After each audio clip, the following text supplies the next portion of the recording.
Municipal కార్మికుల నిరసన 11వ రోజుకు చేరుకుంది. మున్సిపల్ కార్మికుల సమ్మెకు టీడీపీ ఏలూరు ఇన్ఛార్జ్ చంటి, సిఐటియు నాయకులు మద్దతు పలికారు. సుప్రీంకోర్టు ఇచ్చిన తీర్పు ప్రకారం సమాన పనికి సమాన వేతనాన్ని కూడా అమలు చేయకుండా రాష్ట్ర ప్రభుత్వం నిర్లక్ష్యంగా వ్యవహరిస్తుందని ఆవేదన వ్యక్తం చేశారు. పక్క రాష్ట్రం వెళ్లి పరామర్శించడానికి ఉన్న తీరిక, కార్మికుల కష్టాలు తెలుసుకోవడానికి మాత్రం జగన్కి లేదా అని మండిపడుతున్నారు. దీనిపై మరింత సమాచారం మా ప్రతినిధి రాంబాబు అందిస్తారు.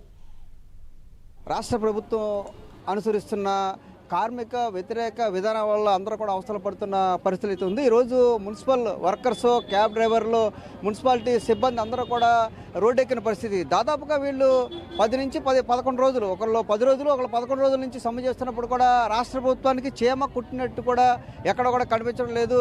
వీళ్ళు మాత్రం అవస్థలు పడుతున్న పరిస్థితి. ఇప్పటివరకు మమ్మల్ని వాడుకుని రోడ్డు మీద వదిలేశారంటూ కూడా చాలా ఆవేదన వ్యక్తం చేస్తున్న పరిస్థితి అయితే ఉంది. ఇక్కడ మనతో పాటు కొంతమంది క్యాబ్ డ్రైవర్లు ఉన్నారు. వీళ్ళు ఉదయమే లేచి ఇంటింటికి కూడా ఈ వెహికల్ తీసుకెళ్తారు. ఈ ప్రతి ఇంట్లో ఉన్న చెత్తనే వీళ్ళు తరలించే క్యాబ్ డ్రైవర్లు వీళ్ళు కూడా దాదాపుగా 10 రోజుల నుంచి కూడా నిరవధిక సమ్మెలోకి వెళ్ళిన పరిస్థితి. మీరు చెప్పండి, మీరు ఎందువల్ల సమ్మె చేపట్టారు? మీ ప్రధాన డిమాండ్లు ఏంటి? ప్రధాన డిమాండ్లు ఏంటంటే, మేము నా పేరు గణేష్ అండి. గత 2.5 సంవత్సరాలుగా మేము క్యాబ్ డ్రైవర్లుగా పనిచేస్తున్నాం. మేము చాలా ఇబ్బందులు పడుతూ ఇక్కడ పనిచేయడం జరుగుతుంది. మేము సెలవులు అడిగాము, సెలవుల నిమిత్తం జీతాలు కట్ చేయడం జరిగింది. లేబర్ ఆఫీస్కి కూడా వెళ్ళాము, అక్కడికి కూడా యాజమాన్యం హాజరవ్వలేదండి. ఇక్కడ కమిషనర్ గారికి కూడా చెప్పినా వాళ్ళు పట్టించుకోవట్లా. మీకు ఇంతే జీతం, మీకు ఇంతకంటే ఇవ్వం అని కూడా అంటున్నారు. మాకు జీతాలు కూడా బాగా కట్ చేస్తున్నారు. మా వెహికల్కి వచ్చి నెలకొచ్చి మున్సిపాలిటీ వాళ్ళు యాజమాన్యానికి చెల్లించేది 54,000 అండి. మాకు ఇచ్చిన ఆయిల్ కొట్టించినా వాళ్ళకి మిగిలేదు 35,000 దాకా మిగులుతుందండి. మాకు జీతాలు మటుకు పెంచట్లేదు. మాకు ఇచ్చేది 8,000, 7,000, 9,000 ఇస్తున్నారండి. కటింగ్లన్నీ తీసేసి ఇంకా మైనర్ రిపేర్లు, మేజర్ రిపేర్లు ఉన్నా ఈ మమ్మల్ని పెట్టుకోమంటున్నారు. ఇంకా బాగా మేజర్ రిపేర్లు వస్తే మిమ్మల్ని పనిలోని తొలగిస్తున్నాం అంటున్నారు. ఎక్కువ మాట్లాడినా సరే పనిలోని తీసేస్తున్నామని బెదిరింపులు కూడా జరుగుతుందండి. దాని నిమిత్తం మేము కమిషనర్ గారికి కూడా చెప్పడం జరిగింది. గత 15 రోజుల క్రితమే మేము స్ట్రైక్ నోటీసు సిఐటి ఆధ్వర్యంలో మేము ఇచ్చామండి. దానికి ఇంతవరకు సమాధానం. మా మెయిన్ ఎజెండా ఏంటంటే, మాకు జీవో నెంబర్ 7 ప్రకారం 18,500 జీతము, వారాంతపు సెలవులు, మాకు ఐడెంటిటీ కార్డులు, మళ్ళీ ఏమో మాకు జీతం ఎంత పడుతుంది ఏంటి అనేది పేసిప్పులు, పిఎఫ్ ఏమో దగ్గర సంవత్సరం బట్టి కట్ అవ్వట్లేదండి. దాని గురించి కూడా అడిగాం, దాని గురించి కూడా సమాధానం లేదు. దాని నిమిత్తం మేము స్ట్రైక్లోకి దిగడం జరిగిందండి. మీరు గత 10 రోజులుగా స్ట్రైక్ చేస్తున్నారు కదా, వెహికల్స్ ఎలా మూవ్ చేస్తున్నారు? చెత్త ఎలా సేకరణ చేయడం జరుగుతుంది? అదండి, మేము పగలో నైటు ఇక్కడ ఉంటున్నామండి.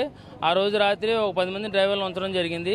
దగ్గర 30 మంది పోలీసులను, కమిషనర్ గారు, ఎంహెచ్ఓ గారు, సూపర్వైజర్లు వీళ్ళందరూ వచ్చి దగ్గరుండి వాళ్ళందరినీ నిర్బంధించి ఒక రూమ్లో పెట్టి నైట్ 1 గంటకే మొత్తం బళ్ళన్నీ బయటకు పంపించేసి డివిజన్ల వారీగా పంపించి కార్పొరేటర్ల ఆధ్వర్యంలో బళ్ళన్నీ తిప్పేస్తున్నారండి. అంటే కార్మికులు సమ్మె చేస్తున్నప్పుడు కూడా, క్యాబ్ డ్రైవర్లు సమ్మె చేస్తున్నప్పుడు కూడా వాహనాలు అయితే బలవంతంగా తీసుకెళ్లి వేరే వ్యక్తులతో పనులు అయితే చేసుకున్న పరిస్థితి ఉంది. ఇక్కడ మనతో పాటు మున్సిపల్ ఎంప్లాయీస్ ఉన్నారా? మీరు చెప్పండి, మీరు ఎన్ని రోజుల నుంచి సమ్మె చేస్తున్నారు? మీ ప్రధాన డిమాండ్ ఏంటి? ప్రభుత్వాన్ని మీరు ఏం కోరుతున్నారు? మేము ఇవాళతో 11 రోజులండి మేము సమ్మెలో పాల్గొని. మా ప్రధానమైన డిమాండ్లు ఏంటంటే, మాకు హైకోర్టు ఆమోదించిన దాని ప్రకారం సమాన పనికి సమాన వేతనం అనేది మాకు కల్పించాలి. మమ్మల్ని పర్మనెంట్ చేయాలి. మమ్మల్ని అవుట్సోర్సింగ్లో ఉన్న వాళ్ళని మమ్మల్ని రెగ్యులర్గా చేయాలని, మమ్మల్ని పర్మనెంట్ చేసి మా సమాన పనికి సమాన వేతనం ఇవ్వాలని మా డిమాండ్లన్నీ. ప్రత్యేకంగా మాకైతే ప్రభుత్వం నుంచి వచ్చే ఏ పథకాలు కూడా మాకు సరిగ్గా అందట్లేదు. వితంతువులకు పింఛన్లు లేవు, పిల్లలకు అమ్మఒడిలు లేవండి. కొంతమందికి అయితే ఎంప్లాయీని చూపించి ఇళ్ల స్థలాలు లేని వాళ్ళు, నాలాంటి వాళ్ళు చాలామంది ఉన్నారు. దయచేసి ప్రభుత్వం నుంచి వచ్చే పథకాల్లో కూడా మాకు ఎలిజిబిలిటీ అనేది ఉండాలి. సమానంగా చేసే పనికి సమాన వేతనం అనేది హైకోర్టు ఇచ్చింది కాబట్టి, ఇది న్యాయమైన తీర్పు కాబట్టి మేము న్యాయంగా పోరాడుతున్నాం కాబట్టి మాకు న్యాయం జరగాలని కార్మికులందరి తరపు నుంచి మా విన్నపం అండి. మీరు చెప్పండి, ఏ సమస్యలు ఎదుర్కొంటున్నారు? ప్రభుత్వాన్ని మీరు ఏం డిమాండ్ చేస్తున్నారు? మేము అవుట్సోర్సింగ్ వ్యాన్ వాళ్ళమండి. 25 సంవత్సరాలుగా పనిచేస్తున్నామండి. మాకు పర్మనెంట్ చేస్తానని మాట ఇచ్చారండి.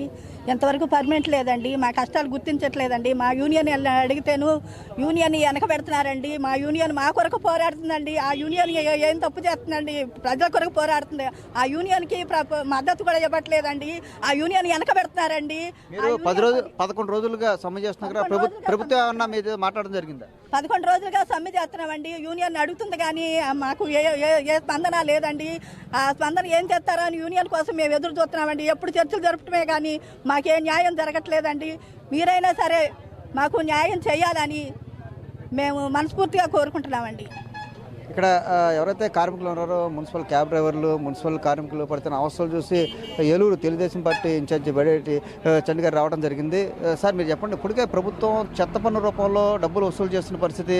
గతంలో ఇంటింటికి చెత్త సేకరణ చేసే వాళ్ళని తొలగించారు, వెహికల్స్ పెట్టారు.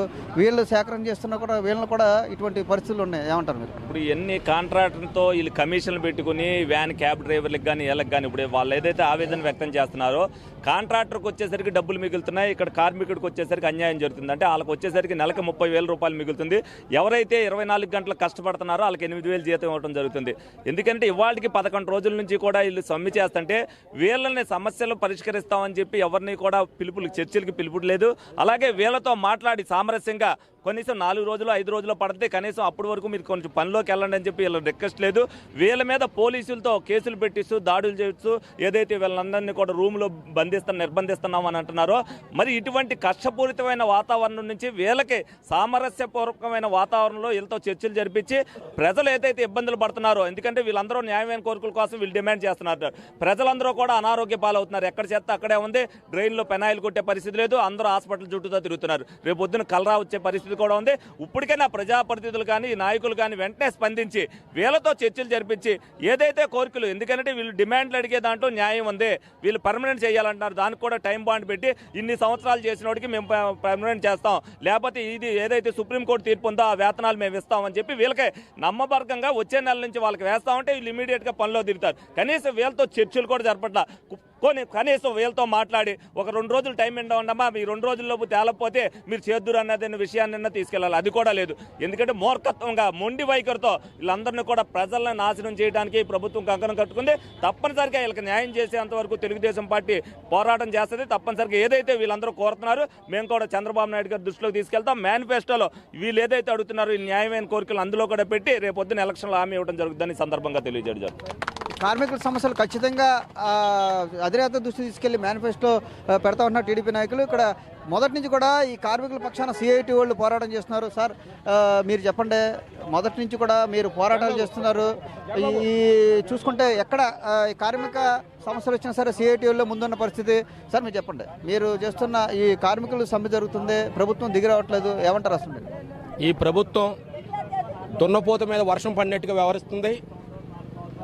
పారిశుద్ధ్య కార్మికులు అవుట్సోర్సింగ్లో ఉన్న ఆప్కాసంలో కార్మికుల్ని ఆయనే పర్మిట్ చేస్తానని చెప్పడం జరిగింది. ఈ రోజుకి పర్మిట్ చేయలే, 4 సంవత్సరాలు అయింది. సుప్రీంకోర్టు తీర్పు ప్రకారం సమాన పనికి సమాన జీతం ఇస్తామని చెప్పి సుప్రీంకోర్టు చెప్పింది, కానీ అది అమలు చేయట్లా. క్యాబ్ డ్రైవర్లకి జీవో నెంబర్ 7 ఇచ్చింది.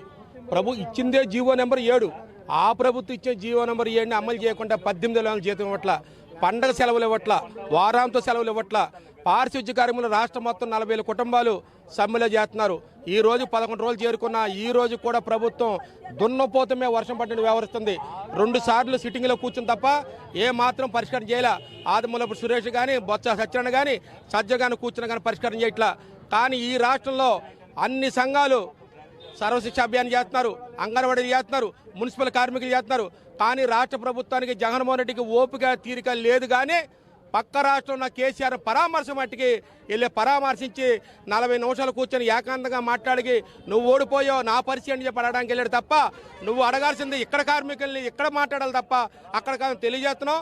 ఈ సమ్మె శాంతియుతంగా నువ్వు పరిష్కారం చేయకుండా పోటీ కార్మికులతో పోలీసులతో చేయించాలి చూస్తే మట్టికి ఎట్టి పరిస్థితులు అంగీకరించమని తెలియజేసుకున్నాం. అలాగే సమ్మెని ఉధృతం చేస్తామని తెలియజేసుకున్నాం. ఇలా చూసుకుంటే రాష్ట్రంలో అన్ని వర్గాలు కూడా తమ సమస్యల కోసం పోరాటాలు చేస్తున్న పరిస్థితి. ఇప్పుడు చూసుకుంటే అంగన్వాడీలు కానీ, మున్సిపల్ వర్కర్స్ కానీ, లేకపోతే సర్వశిక్ష అభియాన్ కానీ అలా చూసుకుంటే అన్ని వర్గాలు చేస్తున్నప్పుడు కూడా ముఖ్యమంత్రి జగన్మోహన్ రెడ్డికి వీళ్లతో మాట్లాడే కనీసం 10 నిమిషాలు కూడా సమయం లేదు. పక్క రాష్ట్రంలో ఉన్న మాజీ ముఖ్యమంత్రి కేసీఆర్ని గంటల తరబడి అక్కడ కూర్చొని వెళ్ళి 40 నిమిషాలు కూర్చొని పరామర్శిస్తున్న పరిస్థితి ఉంది. ఇప్పటికైనా సరే ఈ తమ సమస్యలు పరిష్కరించకపోతే ఖచ్చితంగా ఉద్యమాన్ని ఉధృతం చేస్తామంటూ ఇక్కడే వంట వార్పూరు చేసుకుంటూ ఇక్కడే పడుకుంటూ నిరసన అయితే కొనసాగిస్తున్న పరిస్థితి ఉంది. ఇదే పరిస్థితి.